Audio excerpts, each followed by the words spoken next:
오늘 말씀은 고린도전서 15장 50절에서 58절까지 말씀입니다. 오늘 말씀은 바울이 고린도 교회에 있었던 논쟁 중에 하나, 죽은 자의 부활이 없다라는 주장에 관한 그 반박, 그것에 대한 대답의 결론에 해당하는 내용입니다. 바울은 죽은 자의 부활이 없다라고 주장하는 사람들의 주장이 모순이라는 걸 밝혀요. 죽은 자의 부활이 없다면 예수님의 부활도 없는 거야. 어떻게 예수님의 부활은 믿는다고 하면서 왜 죽은 사람은 부활한다고 왜 안 믿냐? 니들 왜 그렇게 골라서 가려서 하냐? 지난번에 설명드린 것처럼 이스라엘 그 고린도 교회의 사람들, 고린도 지역의 사람들은요. 또 헬라의 문화권에서는 이원론을 갖고 있어요. 영혼은 선하고 육신은 악하다. 이미 이렇게 그냥 생각을 하는 거예요. 그래서 죽으면 육신이 자유를 얻고 육신의 고향, 그래서 뭐 이데아라고 하죠. 거기로 간다라고 생각을 하는 거예요. 그런데 갑자기 뭐 예수님이 뭐 죽으시고 부활하셔서 하늘로 올라가신 건 그렇다 치자고, 하나님 아들이니까. 그런데 갑자기 사람들도 부활을 한대. 아니 기껏 이 감옥 같은 몸을 벗어났는데 다시 몸으로 돌아온다니, 이거는 말이 안 돼, 말이 안 돼. 그래서 거절하기 시작합니다. 그래서 이들이 뭐라고 생각하냐? 죽은 자의 부활은 없어. 죽으면 영혼만 하늘나라로 가는 거야. 이렇게 얘기합니다. 그러면 이 사람들이 기존에 갖고 있던 어떤 철학, 사상과 충돌도 별로 없고, 뭐 생각하는 것도 좀 편하고, 뭐 좋을 순 있어요.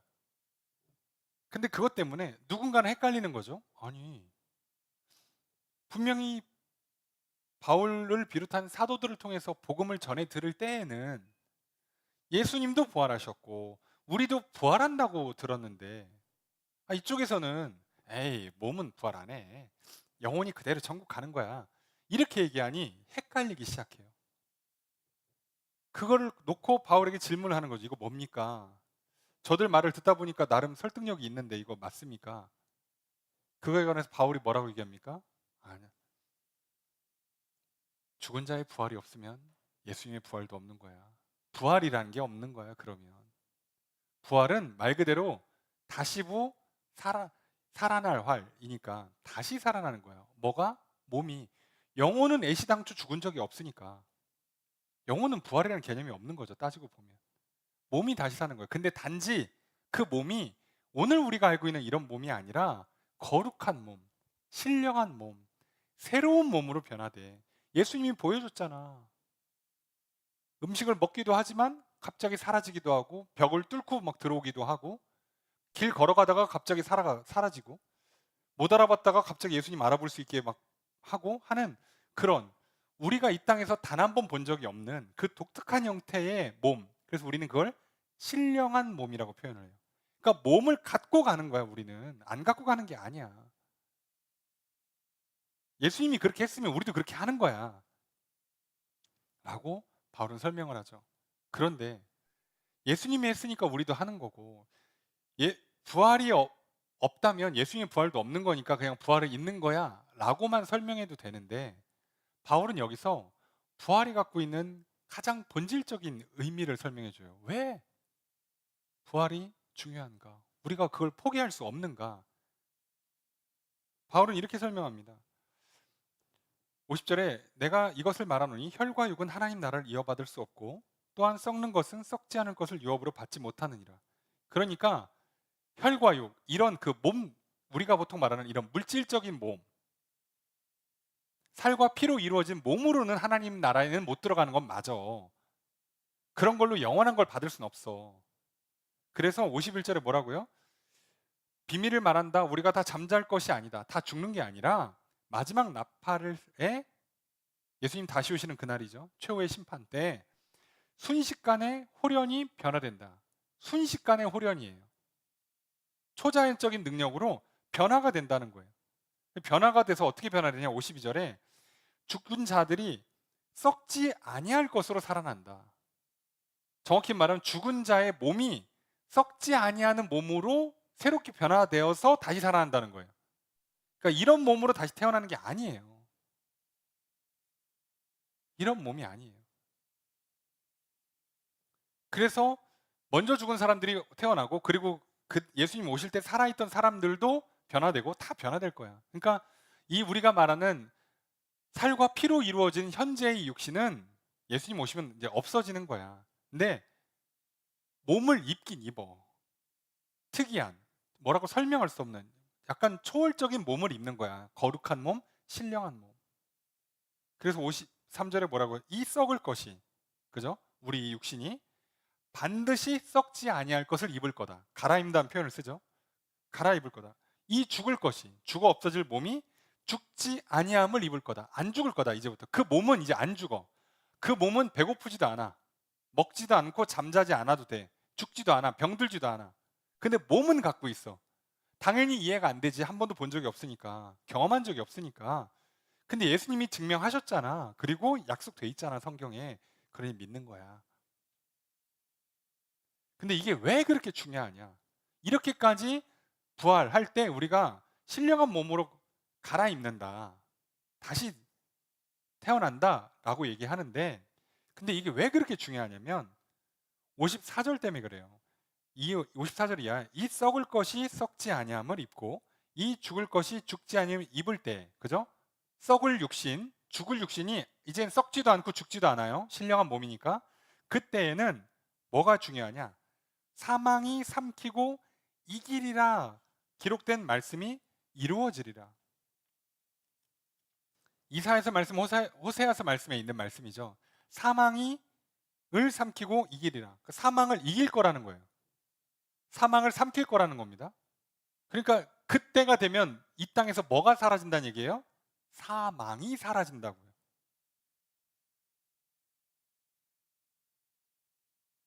여기서부터 이제 설명하려면 한참 오래 걸리겠지만 간단히 설명드리면, 사망이라는 건 어디에 작동됩니까? 우리 육신을 죽이는 거예요. 영혼을 죽이는 게 아닙니다.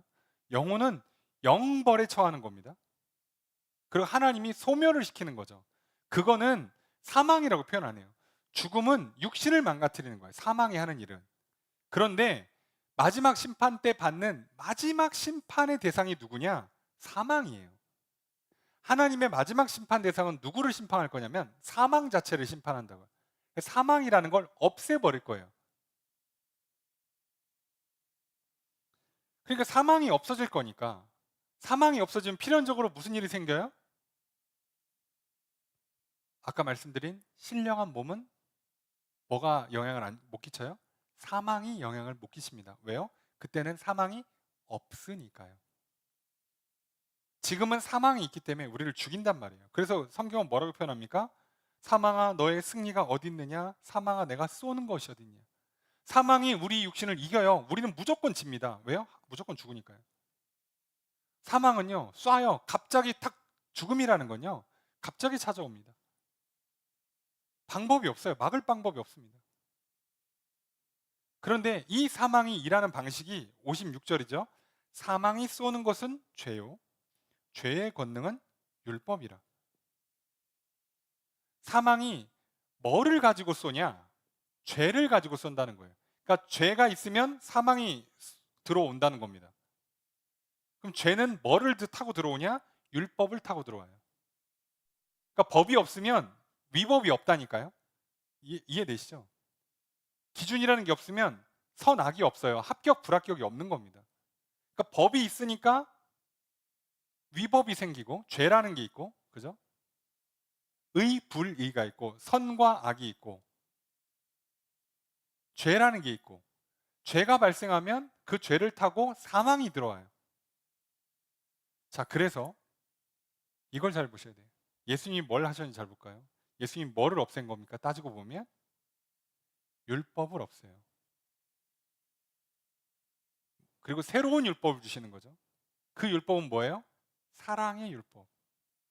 수많은 기준을 아예 잡는 게 아니라, 그래서 뭐만 잡는다고요? 하나님 사랑, 이웃 사랑을 주는 거예요. 그러면 나중에 선악의 평가를 어떻게 합니까? 근데 놀랍게도요. 예수님 뭐라고 설명하죠? 하나님을 사랑하면 뭐 할 거라고? 하나님의 계명을 지킬 거라고. 하나님이 하라고 한 대로 따라할 거라는 거예요. 그러면 구약의 10계명 이하 율법을 지키는 거랑 무슨 차이냐고. 무슨 차이겠냐? 사랑을 했냐 안 했냐 차이죠. 아이, 그게 무슨 소리예요. 빙빙 돌리지 마시고. 여러분, 사랑을 하는데요. 내가 하나님을 사랑하는데요. 병원에 누워 있잖아요. 계명을 준수를 못 합니다. 이해되시죠? 안식일을 못 지켜요. 환자라. 못 지켜요. 나 하나님 사랑하는데 못 지킵니다. 자, 이제 하나님이 이 사람을 뭐라고 평가할까요? 안식일을 지켜라는 건 율법이죠. 그죠? 그 율법을 기준으로 삼으면 이 사람은 병원에 누워 있었기 때문에 안식일을 범한 거예요. 그럼 뭐가 돼요? 죄인이 됩니다. 죄인이 됐으므로 빨리 양 한 마리 잡고, 그죠? 비둘기 한 마리 안 잡아서 희생 제사를 드리지 않으면 무슨 문제가 생겨요? 사망이 올 수 있습니다. 지옥 갑니다. 이게 율법의 방식이에요. 근데 그걸 어떻게 바꾼 거예요? 예수님께서 모든 율법을 다 짊어지고 모든 죄책을 다 짊어지고 다 받으신 다음에 죽으세요. 그리고 뭐 하신 거예요? 부활을 해버리시는 겁니다. 그러니 뭘 한 거예요? 율법은 완성시켰죠. 율법은 폐기시켰죠. 그리고 대속했죠. 죽으심으로. 그리고 이제 뭘 하신 거예요? 새로운 율법을 수여하십니다. 사랑하라. 하나님 사랑, 이웃 사랑. 그리고 뭘 주신 거예요? 부활하셨습니다. 이거는 뭘 증명하는 겁니까? 사망을 이긴다는 걸 증명한 거예요. 그리고 나서 예수님 뭐라고요? 내가 다시 올 때 이게 완성될 거야. 그러니 여러분, 오늘 우리가요, 예수를 믿는다는 건요, 나를 향한, 내 스스로 만들든 남이 만들어줬던, 세상이 만들어줬던 수많은 기준들을 만들어 놓고 그거에 맞춰서 내가 살아가잖아요. 이걸 해야 선하다, 이걸 해야 옳다, 이걸 해야 잘한 거다, 또는 이걸 해야 잘 될 거다 라는 수많은 율법들을 만들어 놓고 그걸 지켜놓고 잘했다고 자신만만하거나, 못 지켜서 좌절하고 낙심하고 죄책감과 수치심에 빠지거나 하는 삶을 사는 것, 그게 세상의 방식이잖아요. 이렇게 살면 무슨 문제가 생깁니까? 이렇게 살면 결국 죄를 짓게 돼 있어요. 기준을 완벽하게 만족시킬 사람이 하나도 없으니까.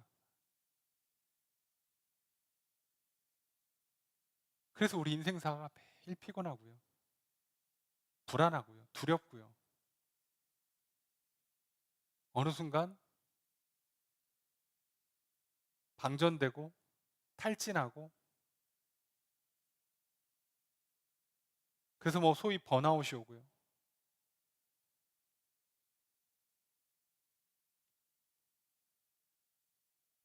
여러 가지 중독이 생기고요. 별의별 일이 세상에 복잡하게 생깁니다. 왜 이런 문제가 생길까요? 우리는 처음부터 이 문제를 못 풀었어요. 풀 수 없는 문제였습니다. 우리가 죄를 지는 순간부터 이 문제는 풀 수 없는 문제가 돼버린 거예요. 율법은 들어올 것이고, 죄를 질 것이고, 사망이 찾아올 겁니다. 그래서 내 인생이 망하든 건강이 무너지든 관계가 깨지든, 그리고 영원한 영벌을 맞이하든 이 문제를 풀 수가 없는데 예수님이 이걸 다 풀어버립니다. 죄값은 다 치러주시고, 죄에서 자유를 주시고, 영원한 생명을 주시고, 그리고 그 사망이 이제 일하지 못하도록 마지막에 사망도 심판하고, 그렇기 때문에 필연적으로 사망이 작동하지 못하는 신령한 몸을 우리에게 주십니다. 그래서 오늘 57절의 결론은 뭐라고 내립니까? 우리 주 예수 그리스도로 말미암아 우리에게 승리를 주신 하나님께 감사한다. 우리는 승리를 얻은 거예요. 예수님의 십자가의 죽음과 부활은 승리인 겁니다. 승리. 뭐를 이긴 거예요? 죄와 사망을 이긴 거예요. 율법은 완성시키고 새로운 율법을 주신 거고. 그러니까 우리는 이제부터 뭐 하면서 살면 돼요? 수많은 기준을 만들어 놓고 그거를 만족해야지 내 인생은 잘 가고 있어. 성공하는 거야. 행복할 거야. 잘 될 거야. 저 사람 나한테 잘할 거고, 이 일은 잘 풀릴 거고, 건강할 거고, 문제가 안 생길 거고. 여러분 그렇게 살면 무조건 죄 짓습니다. 그리고 뭔가 죽어나갈 겁니다. 몸이 피곤해 죽어나가든 머리가 깨지든 옆에 있는 사람이 나 때문에 내가 그렇게 하느라고 나 따라오느라고 문제가 생기든 내 옆에서 신경질 받아내느라고 죽어나가든 난리가 납니다, 여러분. 근데 하나님 우리에게 이제 어떤 존재로 바꾸셨어요? 율법에 매여 있는 존재가 아니라 이제 뭐예요? 율법에서는 자유롭고 뭐 한다고요? 사랑한다고. 하나님 사랑하기 때문에 내가 이제 뭐 합니까? 기꺼이 율법을 지켜요. 표현이 좀 이상합니다. 안식일을 지키지 말라고 해도 지켜요. 근데 내가 팔다리가 부러져서 병원에 누워 있어 지금. 그래서 교회를 못 갔네. 안식일을 못 지키네. 그럼 이 사람 어떻게 합니까? 거기서 하나님 찬양하고 기도합니다. 그렇게 하나님을 사랑하며 예배하죠. 이 사람은 지금 안식일을 지킨 거예요. 놀랍게도 그렇습니다. 근데 팔다리가 멀쩡한 사람이요. 집에 앉아가지고 이렇게 하면 된다고 혼자 성경 펴놓고 읽고 기도하고 난 예배 드렸습니다 하면 벌을 받습니다. 왜요? 사랑하면 무조건 행동하게 돼 있습니다. 속지 마세요. 이것 때문에 우리가 속는 겁니다. 사랑한다고 거짓말하고 행동을 안 해버리는 거죠. 여러분 그건 사랑이 아니에요. 왜 근데 하나님은 사랑을 이라는 율법을 주시냐면 몸은 소위 말하는 불가항력의 영향을 받아요. 몸은 한계라는 게 있어요. 내가 아무리 사랑을 해도요, 내 머리가 다 천재적으로 돌아가진 못해요. 내가 아무리 뭐 선생님을 사랑하고 부모님을 사랑해도 모든 시험 100점은 못 맞습니다. 머리 좋은 사람 할 수 있는데 그렇게 안 된 사람이 더 많아요. 그래서 하나님은요, 우리한테 너 요번에 시험에 90점 못 맞으면 지옥이야 이렇게 하시는 게 아니고 너 정말 자신을 사랑하고 부모를 사랑하고 선생님 사랑해서 열심히 공부했어? 잘했어, 잘했어. 80점 잘했어. 90점 잘했어. 50점 잘했어. 다 잘한 거예요. 다 잘한 겁니다. 사랑이라는 기준을 넣잖아요. 이 사람 머리가 되게 좋은데요. 설렁설렁 공부하고 대충 놀다가 시험 슥슥 봤는데 80점 맞았어요. 칭찬을 못 받습니다. 사랑을 기준으로 하면요. 근데 커트라인이 80점이잖아요. 이 사람은 합격이에요. 근데 하나님은 그 기준을 주는 게 아닙니다. 기준을 사랑으로 바꿔버렸어요.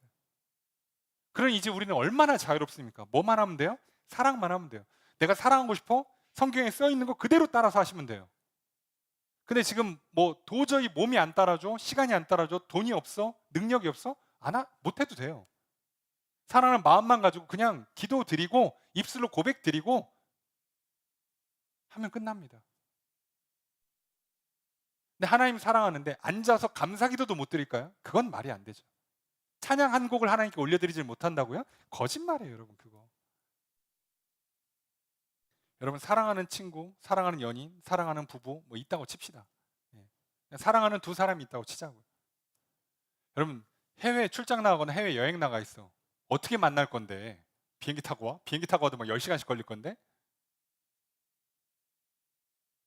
그렇잖아요. 못해요. 물리적으로 못할 겁니다. 근데 정말 사랑하는데 그 한 일주일 갔다 오는 동안에 전화 한 통, 문자 하나를 안 보낼까요? 아니 돌아오는 길에 뭐 저기 그 과자 한 봉지 그 뭐 초콜릿 하나, 음료수 하나 못 사올까요? 그건 말이 안 돼요. 그런 건 없습니다, 여러분. 여러분 오늘 우리에게는 하나님께서 너무 좋은 선물을 주셨어요. 예수를 그리스도로 믿어요? 예수님이 나를 위해 대신해서 십자가에 지셨음을 믿으십니까? 부활하신 걸 믿으시냐고요? 그러면요, 우리 인생 문제는 이미 끝난 거예요. 승리하고 시작하는 겁니다. 나는 이제 이런 세상의 기준들을 만족하지 않아도 괜찮아요.